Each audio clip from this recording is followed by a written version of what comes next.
दोस्तों, संता ज्योतिषी के पास गया। ज्योतिषी, तेरा नाम संता है? संता, हाँ जी महाराज। ज्योतिषी, तुझे 2 लड़की और 1 लड़का है? संता जी, जी महाराज। ज्योतिषी, तूने अभी 10 किलो चावल खरीदे हैं? संता, ओए होए महाराज जी, तू सी अंतर्यामी हो। ज्योतिषी, अगली बार आना तो कुंडली लाना, राशन कार्ड नहीं। बनता ज्योतिषी से, महाराज बताइए मेरी शादी कब होगी? ज्योतिषी, कभी नहीं होगी। बनता, क्यों नहीं? ज्योतिषी, कैसे होगी? तेरे भाग्य में तो सुख ही सुख लिखा है। बबली, तुम्हारी बेटी की सगाई को पूरे 2 साल हो गए हैं, विवाह में इतनी देरी क्यों?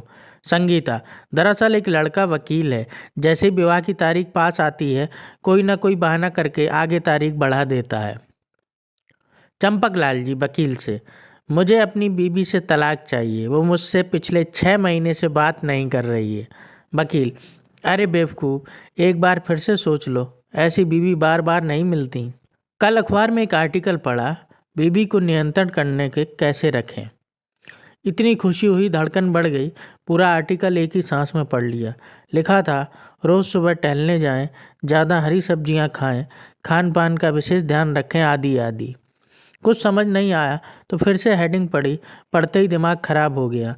लिखा था, बीपी को नियंत्रण कैसे रखें।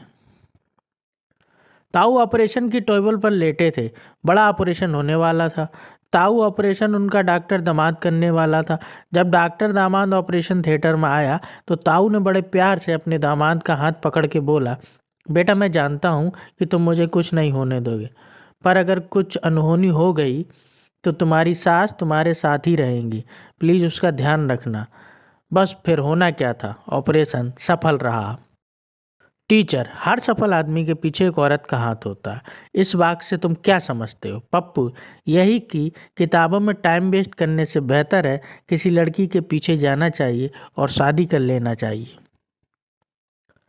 भिखारी पिंकी से, मैडम 1 रुपये दे दो। पिंकी, शर्म नहीं आती? इतने स्मार्ट, खूबसूरत, हैंडसम जवान लड़के हो और भीख मांगते हो। भिखारी खुश होकर, ठीक है तो फिर अपना मोबाइल नंबर ही दे दो। चोर, जज साहब मुझे रिहा कर दीजिए। जज, क्यों, क्या तुम्हारी ये पहली चोरी है? चोर, नहीं साहब, मैं तो अक्सर ही चोरी करता हूँ और जेल में आता जाता रहता हूँ, पर मेरे वकील साहब का ही पहला मुकदमा है।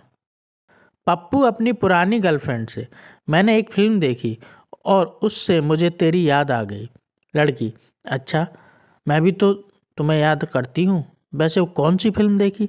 पप्पू, एक थी डायन। भिखारी, जनाब मैं कोई मामूली भिखारी नहीं हूँ, मैंने रुपए कमाने के 100 तरीके नामक किताब लिखी। राहगीर, तो फिर तुम भीख क्यों मांगते हो? भिखारी, क्योंकि यह उस किताब में बताया गया सबसे आसान तरीका है। संता रोड के रॉन्ग साइड गाड़ी चला रहा था, उसे सारे लोग उल्टे आते दिखाई दे रहे थे। संता, ओ तेरी, लगता आज ज़्यादा ही देर हो गई, सब लोग तो ऑफिस से लौटने भी लगे। एक लड़के को गर्ल्स हॉस्टल में नौकरी मिल गई। 2 महीने बाद हॉस्टल के मालिक ने उसे बुलाकर कहा, तुम अपनी तनख्वाह लेने नहीं आए? लड़का लगभग चीखते हुए बोला, क्या तनख्वाह भी मिलेगी? दोस्तों, ऐसे मज़ेदार चुटकुले और एंटरटेनमेंट के लिए हमारे चैनल को सब्सक्राइब करें, क्योंकि यहाँ हर रोज़ मिलेगी आपकी चुटकुलों से भरी हुई मज़ेदार वीडियो। तो दोस्तों, चैनल पर पहली बार आए हैं तो सब्सक्राइब जरूर कर लें। नेक्स्ट वीडियो के लिए थोड़ा सा इंतज़ार करें, फिर मिलते हैं, तब तक के लिए जय हिंद।